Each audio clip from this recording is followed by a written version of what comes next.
Hello అండి. తల్లిపాలు అంత స్వచ్ఛమైనవి, శ్రేష్టమైనవి ప్రపంచంలో ఎక్కడా ఏదీ లేదు.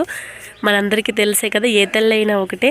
తన బిడ్డని జన్మనిచ్చింది. ఈరోజు మాకు తెలిసిన వాళ్ళ ఆవు ఆ దూడ పాలు తాగిన తర్వాత మాకు కొన్ని తీసుకొచ్చారు. ఆవు జున్ను ఎలా తయారు చేయాలి ఏంటి అనేది ఈ వీడియోలో నేను చూపిస్తానండి.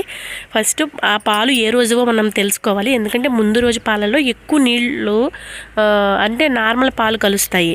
తెల్ల పాలు డైలీ వాడుకునే పాలు, జున్ను పాలు గట్టిగా ఉంటాయి కాబట్టి జున్ను బాగా గట్టిగా వస్తుంది. రెండో రోజు పాలు అయితే కొంచెం ఎక్కువ కలుపుకోవాలన్నమాట. మూడో రోజు అయితే అసలు కలపన అవసరం లేదు, పల్చగా ఉంటాయి. ఫస్ట్ రోజు పాలు మనం ఒక గ్లాస్ అయితే 3 గ్లాసుల నార్మల్ పాలు మిక్స్ చేసుకోవాలి. దానికి సరిపడినంత బెల్లము, ఇలాచీ పౌడర్, మిరియాలు.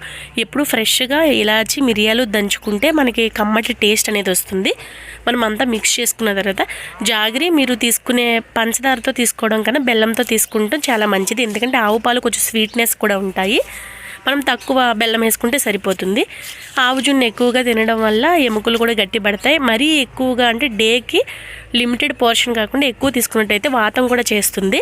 ఇవన్నీ మిక్స్ చేసుకున్న తర్వాత మనం డబల్ పాయింట్ పెట్టుకోవడమే వాటర్లోను. తర్వాత మనం స్పూన్ అని ఏదైనా వేసి చెక్ చేసుకోవాలి. ఇంకా జున్ను రెడీ అయిపోతుంది.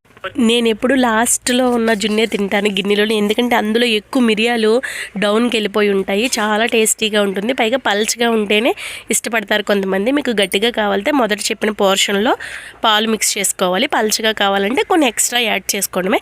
ఇంకా కమ్మటి ఆరోగ్యానికి మంచి జున్ను రెడీ అయిపోతుంది.